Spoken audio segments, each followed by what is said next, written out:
You are listening to the Horse Radio Network, part of the Equine Network family. Welcome back to the Horse Healthcast by SmartPak.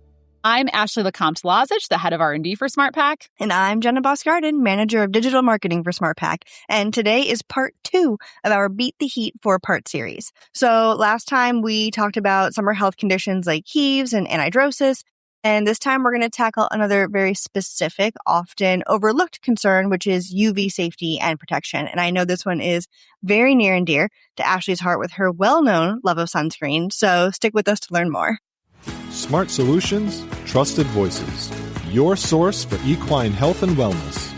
This is Horse Healthcast by Smart Equine. The discussions in this podcast are intended for educational and informational purposes and are not intended as veterinary advice. You should always consult with a licensed veterinarian or qualified equine health professional before making changes to your horse's diet or care plan. Hosts and guests cannot guarantee the reliability, accuracy, or completeness of the information shared, and as such, these discussions are not a substitute for veterinary or professional guidance, and any actions you take are at your own risk. Products discussed on this podcast are not endorsed by Smart Equine and are not intended to treat, diagnose, or cure any medical issue. That makes my heart happy that people know how much I love sunscreen, because it's like on my shop, like every week, it's like beans, meat, rice, sunscreen. I mean, hey, priorities are in fact important, and sunscreen should be high up there. I am a translucent human being, but I don't have any squamous cell carcinomas. So, things are going well for me. Okay, so like I said, we know that you have a very, very solid love of sunscreen to the point where it is frequently on your to-purchase items list every week. Is that right? Yeah, I'm a sunscreen girly. I've never met a sunscreen I don't like. I think that the best sunscreen is one that you have and is on your body. So I'm like a big fan. I'm like a zinc oxide. I'm not crunchy in most things. Like I have goldfish sitting on my table right now, but I try to do zinc oxide. It like makes us look real pasty. So any sunscreen that you have is a good sunscreen. I love sunscreen. My child carries, if you follow me on Instagram, you'll see when I post my story, my kid, instead of carrying around like a blankie or a doll, she has her emotional support sunscreen that she carries with her everywhere. So we're honestly, because of her devotion to sunscreen, it has reminded me to have an emotional support sunscreen in my car and in my bag. So it works. All over your life. You keep one in your bag, in your car, in your tack trunk, everywhere. It used to be chapsticks, and now it's chapstick and sunscreen. And if you're a super pro, it's sunscreen in your chapstick. So, pro tips this early in the episode. All right. That's in that chapstick. That's right. Yes. Yeah, we are definitely a UV aware family over here.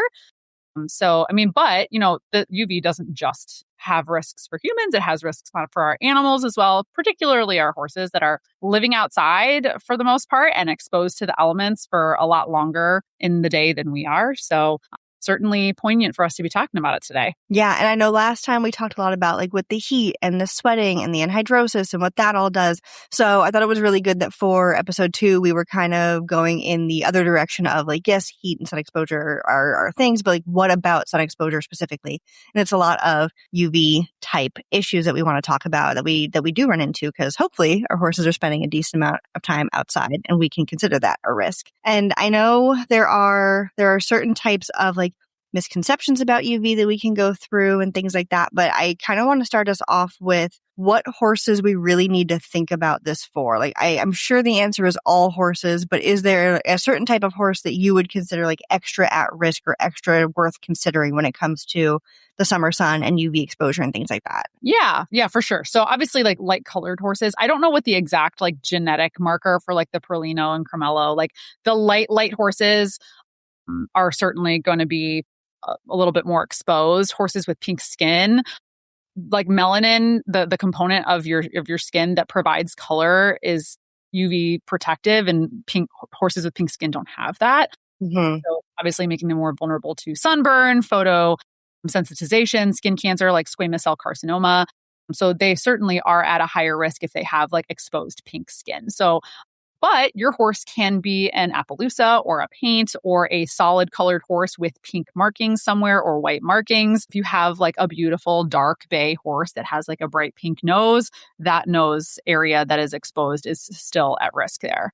So, horses that are living in sunny climates that are going to be outside exposed to the sun obviously have higher risk. And then, of course, like if your horse fits none of these conditions, but they have a history of skin conditions of some sort, obviously they're going to be at higher risk too. Super comprehensive. I appreciate that. So really it's any horse that has, like if you're hosing them off, if you're scrubbing them down and underneath there is pink skin, you want to be extra careful of looking at them and making sure that they're being cared for, regardless of their coat color. If the skin underneath is pink, that's what we're really, really looking at. All right. Seems easy enough until we really get into like the long and short of how to do that. But before we do that, I kind of want to talk about what UV exposure really affects. Cause like I think of it as a skin thing, right? Like I think of it in like a human term where UV exposure, I'm putting on sunscreen, I'm wearing protective layers and things like that. Is it just skin that we want to think about for horses? Or is there other things that we need to keep in mind as well? Yeah. I mean, skin is tied to a lot of things, right? Because when you get a sunburn, obviously that puts your skin at risk,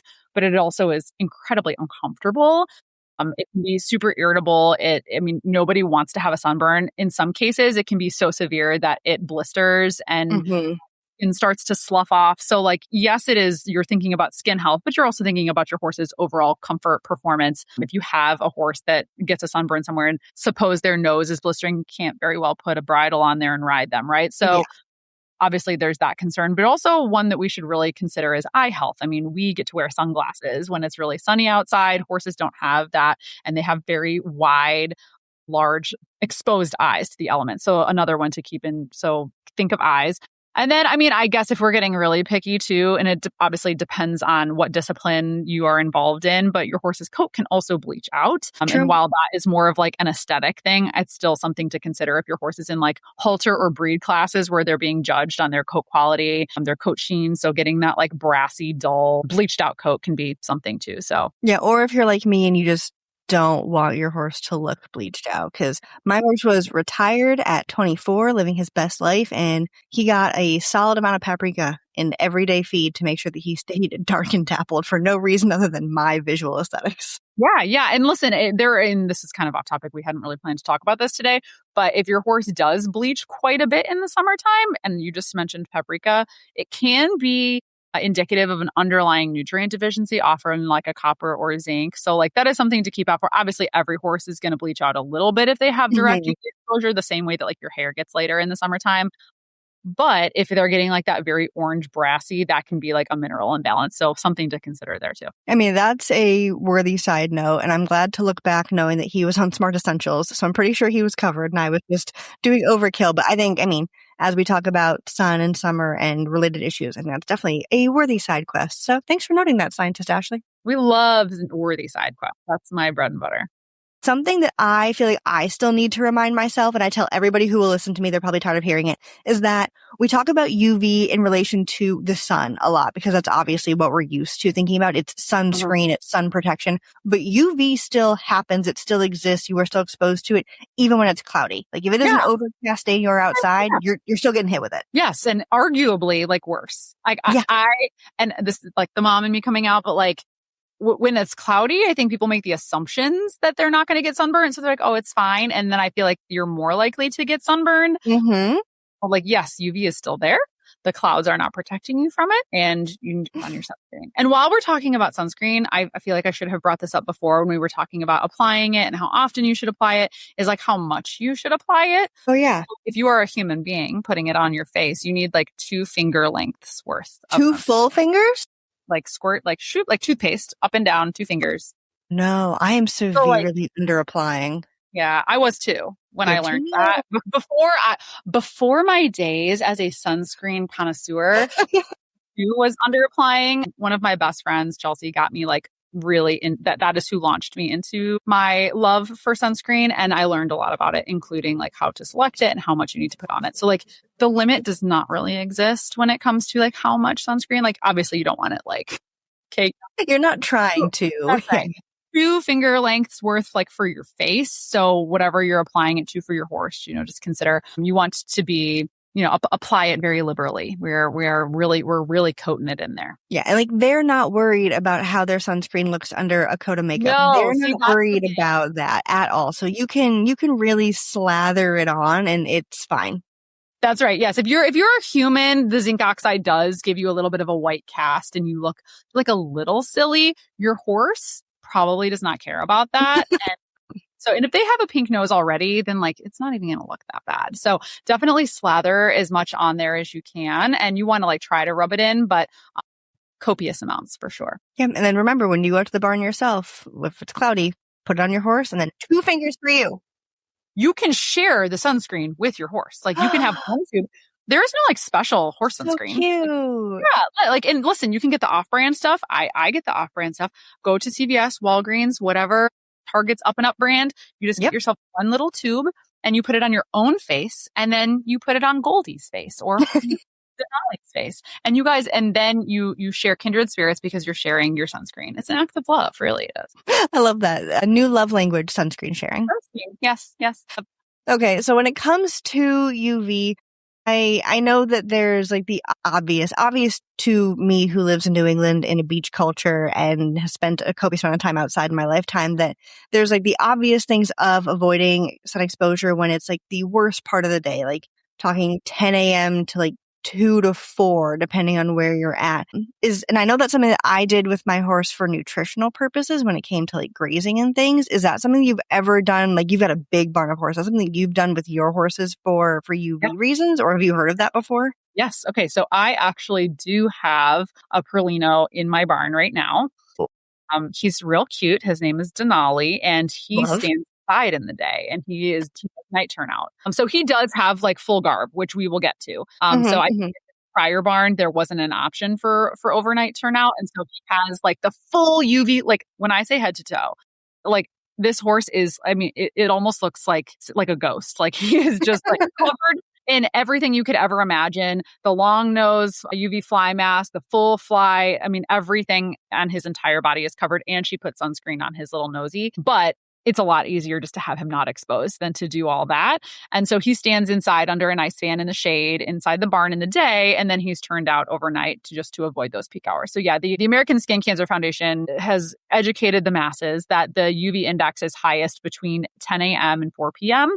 So avoiding those peak hours is, that can be really helpful. But also to your point, the lushness of the grass changes throughout the day too. So there are some horses that are going to be off of grass or, in a limestone paddock or maybe in their stalls anyways at that time. So something to consider there is turnout timing for sure. If you have a horse that fits one of those risk categories, or a horse that you would just prefer to be nice and dark or black all summer, you can always consider doing night turnout. Yeah. Also, I would like to note the perfection of naming a super light, bright horse Denali. Yeah. Absolutely nailed it. So great job to that whole team involved. He's a sweetie pie. He's definitely like pink skinned, like a very bright, she's an inventor too. And I'm like, man, all I want is the gumption in your heart that you had when you bought this horse, knowing that you were going to have to move him like 47 times a weekend for the horse shows. There's never a poop stain on that horse, man. She's a pony clubber and she takes it very seriously, and he is clean. So clean and be protected. That's yeah. Lots of levels of commitment. Real quick. Cut. I love seeing you. No. We don't need to cut. I just wanted to say, like, I love to, like, it's so fun that we're on video and like I get to see you. And I know. We should have opened with this. This is for anyone who's like, who are these people? Yeah. You're like, I've never seen you people before in my life. You're right. This is our first time doing the video version of this podcast. So we're coming along for a new version. Glory. That's right. Okay, sorry. We can get back to the task at hand. It was just like fun. Like, oh my gosh, I forgot that the people are actually going to see us this time. So I know. It is nice to see you too. This is great. Okay. So so shout out to Denali aside. Shout out to Denali. That's right. So suppose the barn like does not have the option to do night turnout, or is already full and there already is, 10 horses going out at night and you're on the wait list. You can have like sun structures outside, some type of shade or housing that they can stand in outside if they're going to be in a run-in or something like that, just to give them somewhere to go, even underneath a tree. And oftentimes you will see them choose that path. So like if your horse is out in a big paddock and there's a tree in the corner that's providing shade, they'll often choose to stand there or graze there because it's also cooler there and out of the direct sunlight. So that's something else that you can do if you don't have the option to do night turnout. Yeah, I was really lucky that where we boarded, most of our pastures either had like a nice big mature tree or had tree lining along the side, like outside of the pasture. So there was always at least one area that had shade. And it's funny you mention it because you're right. Like anytime I went out to go catch anybody for any reason, no matter what their color, they were probably grazing under the trees for the most part. Like they do choose their own UV protection whenever possible, it seems like. I mean, they're pretty smart, biologically speaking. Like, they're not. They've lasted a very long time in Mother Nature somehow, some way. So they have like multiple protective mechanisms. And you mentioned the additional protective mechanisms that we can help equip them with when it comes to Denali's like full armored gear. So I think that's definitely worth taking a minute on. So if you are somebody who has a light horse, a horse that is prone to getting, the pink blistery noses or things like that, or if you're just somebody who's like, hey, I care about that and I want to try that for my horse, we and plenty of other brands have actual UV specific gear. So you can go on to our website, other websites, and type in like UV fly mask, UV fly sheet, and you will find ones that not only are going to help protect against bugs and things like that, but they're going to have built-in UV protection to the actual fabric that you're putting on your horse. So I always thought that was pretty neat. That wasn't available when I had a gray horse. So now, for anybody who's out there with a lighter horse or a horse you want to protect, I think that's a really cool option that's available. Yeah, it's like a Piper sun shirt, but for your horse. Yeah, exactly. And my horses are both chestnut, so like I if they bleach out and look a little bit brassier, like I think it's harder to tell. But why not have a little UV in if they're already wearing a fly sheet, just add one more rating to it. We love that. Exactly. And so many fly sheets now have some kind of base UV protection, but if you're looking for extra, you can definitely find that with the ones that are named UV 90 and UV plus and things like that. So whether it's a fly sheet or a fly mask or the ones with the long nose, if your horse will tolerate that. My horse hated that. I tried so hard. But you also have to, I guess with that in mind, you also have to pick what your horse is going to wear comfortably. Not every horse is going to enjoy a fly sheet or a long nose fly mask or a fly mask with ears. So also pick and choose based off of what's going to keep your horse happy as well as comfortable outside. Yeah, that's right. And, speaking of like a fly mask situation, if your horse is not comfortable, I know we had talked, I can't remember what episode it was, but we had talked about how all of the whiskers on the horse's face and muzzle are like sensory organs that like really take in a lot of stimuli all day. So if your horse is one that just like doesn't do well with the extended nose and they have a pink nose or a white nose that you're trying to protect, that there's more things you can do. Now I'm going to get on my sunscreen soapbox. So obviously you can choose to put sunscreen on your horse. Now, is this a logical or feasible thing for everybody? Maybe not. If your horse is at a boarding barn, what Jenna will always say is like throw some cash at the barn rat and like maybe they'll be able to help you out. We love that. We love that scenario, or your barn manager or whomever, or you just try your best to apply it when you're out there and, hope for the best. And so just to give some sunscreen tips here, you have like various different types. You have like your organic chemical based ones that are like filters or absorbers. And then you have like your physical blockers, which are your inorganics like titanium dioxide, zinc oxide. According to the FDA, any sunscreen that you choose should be 15 SPF or higher because they're filtering like 93+% of those UV rays out. You want to, I feel like I'm like educating my child. Like, okay, don't forget. But you want to put it on like 15 to 30 minutes before exposure. If your horse is outside all day grazing, they're probably going to rub some of that off in the grass while they're grazing or in their water bucket. So reapplying often throughout the day or trying to find a waterproof option is always an ideal scenario there. And then there is a really interesting option that you can do. And this I have seen more done in like the Appaloosa paint world, where they have like piebald faces or like white around their eyes, pink around their eyes with blue-eyed horses, is actually like tattooing around the eye or wherever the tissue is that is most vulnerable, is tattooing around that. So that is really interesting. Yeah, and that's not like you cannot walk your horse into your local tattoo shop and get that done. Like, make sure you're doing your research and finding somebody who's done it before and knows what they're doing. But yeah, that's a really cool option. Yeah, so licensed veterinarians will be the ones to do this for you. You're certainly not going down to your local tattoo shop. That's right. Of course, typically will go under some type of anesthesia. It takes a decent amount of time. So like this is something that you should, talk to your vet, get a plan in place here. But these tattoos are linked to a decrease in UV exposure and then a subsequent decrease in squamous cell carcinomas. So wow, that's cool. Promise. Yeah, it is really neat. I've seen a couple horses. It looks like they're just wearing eyeliner. It's kind of neat. So yeah, it's just kind of deflecting some of the sun and the glare away from the eye. So certainly helpful there. And then, helping to protect that tissue inside the eye as well. So certainly cool. I've never done it. I have never seen it done, but I've certainly read about it. And I've seen some horses out in, the world where I've been at a show or something and I've seen it. So pretty neat there for sure. Yeah. And if you're looking for anything less permanent, which is always an option. I think you mentioned like sunscreens and sprays. And I know I lived for, I think it's called Sunflower Sun Coat Spray. It's really nice. It smells great. It's just if your horse will tolerate another spray bottle on top of their fly spray, just another spray that you can put on top of their coat that provides UV protection. I would do it once a day for my horse before turning him out. It seemed to help a lot. Like when I was no longer doing paprika in the feed for competition purposes, Suncoat definitely did a lot. There's also like equine specific sunscreens. Like I think there's a zinc paste that Equiderma does. And like there's the essential equine sunscreen that I don't remember who does. We'll link all this in the show notes once I actually remember all these products and where they're from and who does what.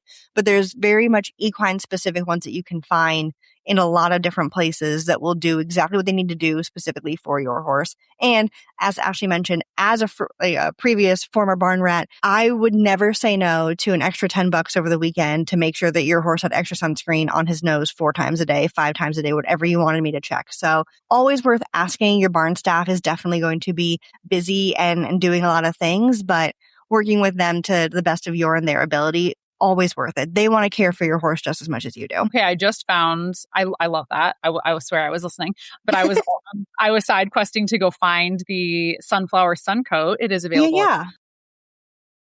Very cool. Yeah, that's fun. I had never heard of that product before. I love that.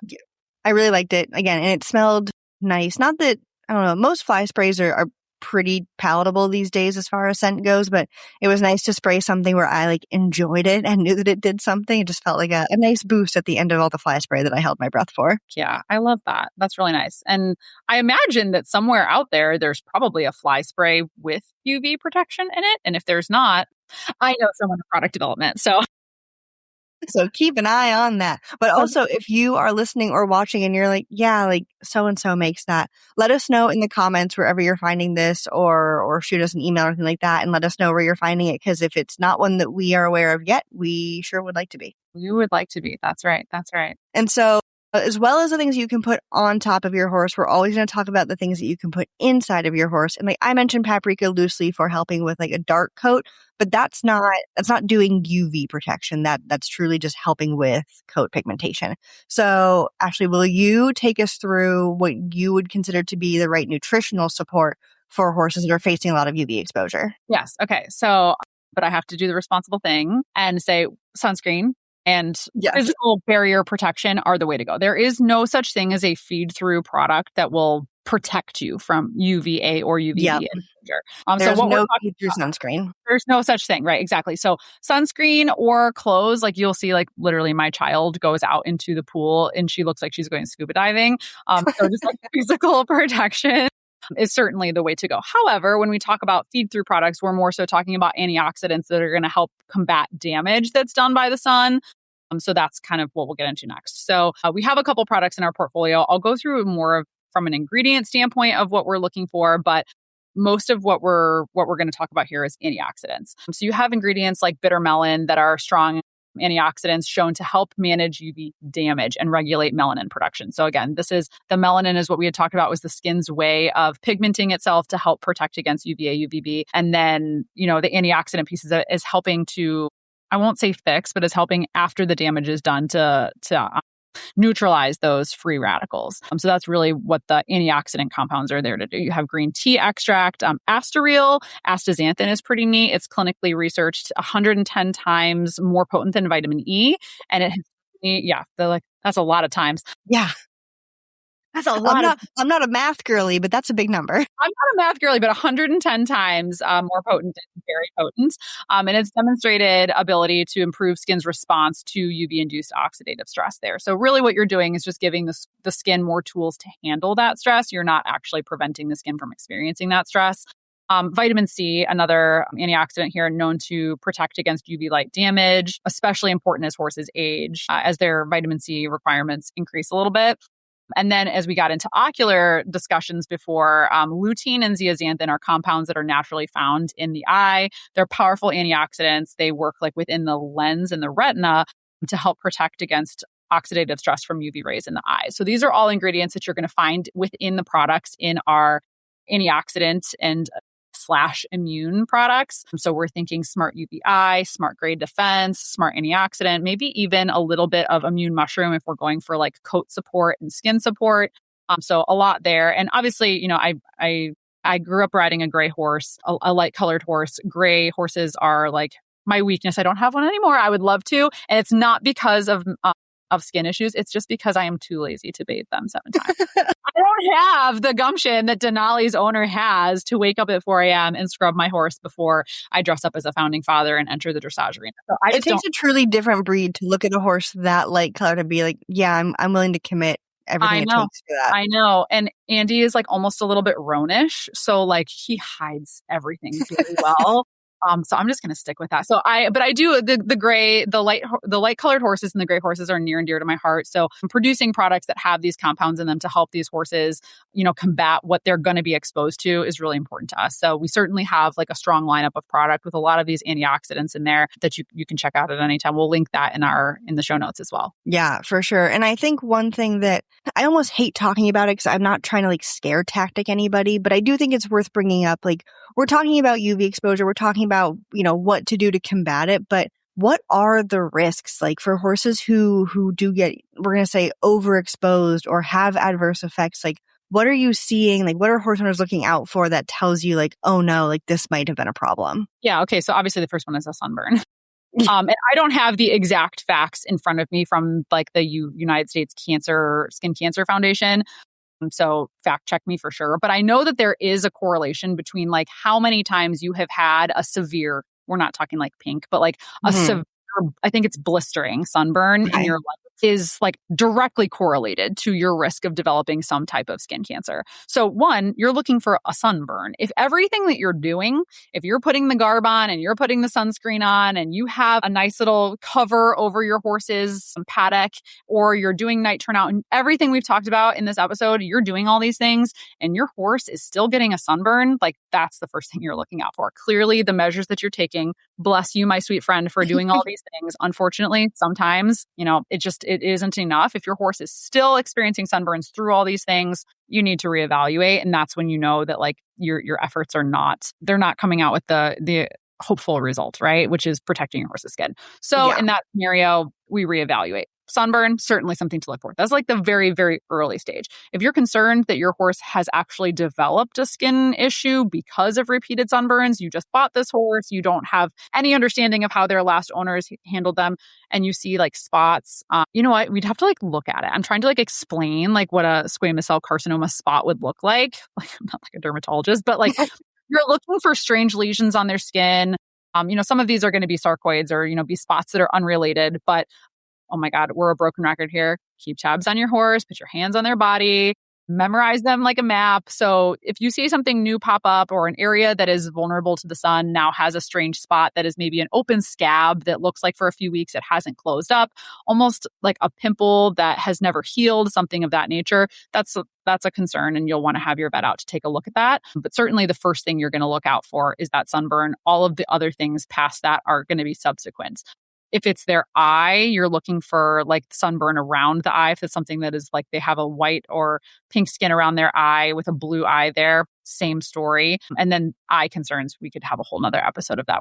Sure we will at some around point. Their eye for today. But yeah, that would be like the red flags in my mind. And if those things are going, like you said, you're getting a new horse to you. You don't know if these things have been checked or have just, been a part of their day-to-day life for X amount of years.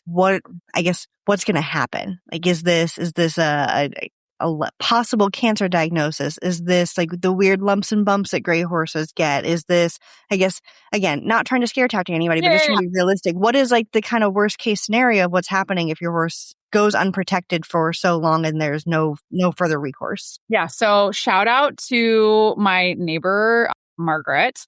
Her horse, Buckley, had a squamous cell carcinoma on his eye. So he is a paint horse and he has a white face and blue eyes with like pink eyelids. And he he had squamous cell. I believe it was squamous cell. So we're going to fact check after the episode, but I'm fairly certain he had squamous cell carcinoma on his eye, and he ended up with an enucleation. So Wow. yeah, I know. So, I mean, again, not scare tactics. Like not every horse that ends up with squamous is going to end up without an eye. But in Buckley's case, he did end up losing his eye. So, to be fair, Buckley's a really good name for a pirate. Buckley's a really good boy too. Like even he's like the one-eyed wonder now. Like even with one eye, he's such a good boy. So like it couldn't have happened to like the best horse. It's just so sad. But this was a scenario of the owner coming into his life later in his life, unaware of what the management practices had looked like before. Yeah.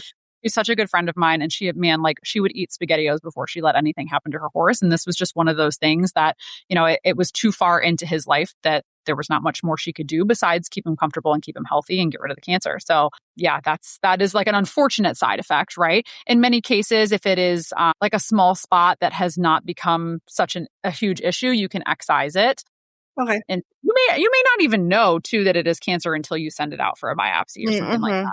So it is very, very, very, very, very important that if you suspect this, like get your vet out. And remember, we talk about eyes or emergencies too. I think like don't quote me on this either, but I think one of the most common places to see squamous cell carcinomas is like in the eye, around the eye. So eyes are emergencies. Like if there is something that you suspect, and if your horse has a blue eye with white, like goodness, this is like alarm bells are ringing in my head. Call your vet. You don't wait 3 days to see if it's going to stop watering. You don't like pick the scab. You call your vet. And at the very least, your vet comes out and says like, oh, that's no big deal. But like, you want to have that baseline understanding of like, is this normal? Is my vet concerned?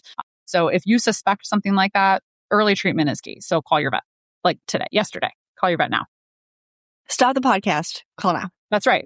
So if you see small, crusty, scaly scabs, raised, fleshy, pink, ulcerated masses, it's like very similar to like us, right? Like when would you go to the dermatologist? If you see a new spot on your body, something that isn't healing, that is scabby and doesn't seem to be going away. Wrong color, the wrong shape, not where it's supposed to be.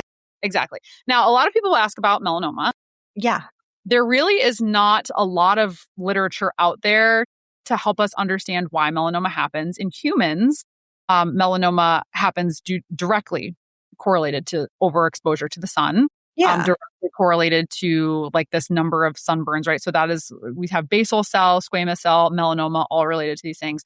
In horses, they believed it to be more of a genetic predisposition to graze. Most gray horses have black skin. They don't have pink skin. So their predisposition is thought to be less related to direct UV exposure and more related to genetic predisposition. But we don't have a lot of concrete data rooted in evidence to show us that. So when it is my gray horses, I will still treat them as though they are the light horse, and I will do my part to help, feed them the antioxidants. But obviously there's no correlation. There's not drugs. So it's not going to reverse cancer. It's not to fix anything, but we're talking about management practices. So yes, that is this. I brought this today. It's show and tell. For anybody who is a Trixie girl, anybody who's listening and not viewing, Ashley's got a beautiful photo of her gray mare Trixie with her knees all the way up to the heavens, jumping a great little jump. And that was one of your. Doesn't she look look like a unicorn pony? Majestic. Good God. You can tell that this was like from the early 2000s because it's like printed out and not on my phone. But it was like my childhood horse. So yes. Because you have one in the background there too. What was that? You have one in the background there too on your horse shelf. I do. Let me adjust the camera. There he is. That's Ghost. That's my first horse, and he was a gray. Ghost. That's an appropriate name too. Denali Ghost. We like that. Well, he started out before I got him. He was smoky. And then fading happened, and a lot of bolting actually happened. And now it was he sees ghosts. Grappling, fading, flea biting, and bolting. Yeah, trifecta. Truly, he was the best. That's great. And you had Trixie for years and my whole life. Yeah, she came into my life when I was like 9 years old, and I just lost. I say just. Oh my gosh, is time flying? I think like 4 years ago-ish. So she's been with me forever. I know. Granted, she like retired in her 20s and like lived her life. But she had some beautiful golden years. She did. She came to school with me. She was my bestie. She was around when I started dating my husband. It was the first horse he ever sat on. So she was a very important. We certainly, and we're getting off topic a little bit, but when it does come to You're right. That's right. She is a great horse. But when it does come to like, how do we get ideas to make products? Like so much of it is our own horses that are infusing real life experiences into our lives. And we're like, man, I wish I had a product. To, what do they say? Necessity is the mother of invention. I wish I had a product to target X, Y, and Z, which is Tilly was the brainchild for the Smart Perform Advanced Liquid because she's got a little upset tummy all the time and she's an eventing horse that has a lot of stress on her joints. So like all of our experiences as horse people at SmartPack are how we come to devise these I wanted to say like our evil plan, but it's how we come to devise these awesome plans of new products because we have lived that life. We have been in the shoes of the horse owners that we're trying to meet with new solutions. And we've lived that life. We've had to struggle through some of these things. So yeah, Trixie is always, she's omnipresent. Oh my God, I sound real dorky right now, but you know what I'm saying? Like, you sound like a horse girl. What can I say? I am a crazy horse girl. Our horses are omnipresent in the development world. So she certainly being my one and only light colored horse of my life in a sea of bays and chestnuts, certainly was near and dear to my heart and, has a lot to do with why I care so much about this. Yeah. I think that's really, really special that even 4 years after she crossed the Rainbow Bridge to join my horses, she's still having an impact on horses today, which is pretty cool. And I know you've already said this, but because this hits home for me and for you and for many others, I will just say for all the products that we come up with, that Ashley comes up with to help serve horses, again, these aren't fixes, these aren't cures, these aren't reversals. They're support. They're meant to be support along with putting your hands on your horse every single day that you can or having somebody else do it, working with your veterinarian, working with your barn manager and your care team, providing the internal support of supplements, providing the external protection of fly sheets and masks and things like that. It's also worth stepping on that soapbox one more time on the episode and just reminding people that it's part of a full care program. Yes. And it wouldn't be an episode of the Horse Health Cast if we didn't drive back at some point that, supplements are great. They are a part of a well-rounded management protocol that includes your vet, that at times includes pharmacotherapy, that at times includes surgical therapy. Like there is so much that goes into this, and these are just part of that well-rounded management and husbandry system. So they're, like Jenna said, not drugs, not quick fixes, but certainly some really cool features and benefits that are worth exploring. Yeah, absolutely. And as a kind of quick reminder, because we go through a lot of things in these episodes. So as a quick reminder, some stuff that we're going to link out in the show notes if you had curiosities. We're going to link out some UV products that are specific for extra UV protection, fly masks, fly sheets, things like that. We're going to link out a couple of supplements like we mentioned, Smart Grade Defense, Smart UVI, Smart Antioxidant. We're going to link out some sunscreens and some sun coat sprays and things like that. And I think we might even have an article or two in our horse health library related to eye health, sun exposure, and things like that. So we're going to dig up a couple of those to think about. Yeah. Yeah. So lots of extra reading for anybody who is so inclined, lots of products to consider if you're looking for things to add to your repertoire. So yeah, whether you're, catching this on Apple Podcasts or on the blog or on YouTube, make sure you scroll down to those show notes and take a peek if you are interested. And again, we asked for in the episode, but if there's anything that you're using that's like a fly spray and UV, or if there's a UV product that you're like, guys, like, how could you not have mentioned this? Let us know. I would love to know about it. I wonder if that isn't a thing. Like maybe the compounds don't mix. I have no idea. I've never looked into it, but now my interest is piqued and I've got to go down that rabbit hole this afternoon now for sure. Yeah, I now know how you're spending the rest of your afternoon. I think I'm going to be reordering sunscreen after this. So we've all got our marching orders. Add it to cart in your next Instacart order. Yep. We'll have rice, beans, chicken, and SPF 30 zinc oxide.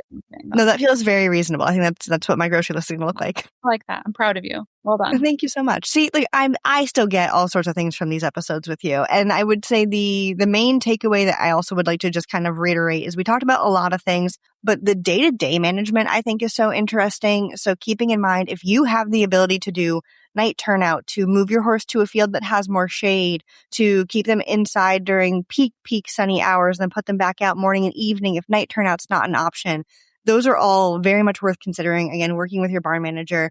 I'm so sorry to all the barn managers out there who are just getting inundated with questions that we are telling people to ask you. But you all these ideas. You're like, I'm sorry. Smart. People are out there being like, why do people keep asking me these crazy questions about fans in the stalls and electrical wiring and now UV exposure? I'm so sorry. We're trying to help, I promise. That's right. It was with good intentions. It was. It really is. But I think unless there was anything that we forgot, I think that about wraps us up for the day. That about wraps us up for the day. So we're gonna get on out of here. We're gonna go apply our sunscreen and we're gonna go for a ride, right? In our sun shirts that cover us up completely, and then we'll have zinc oxide everywhere else. That's all right.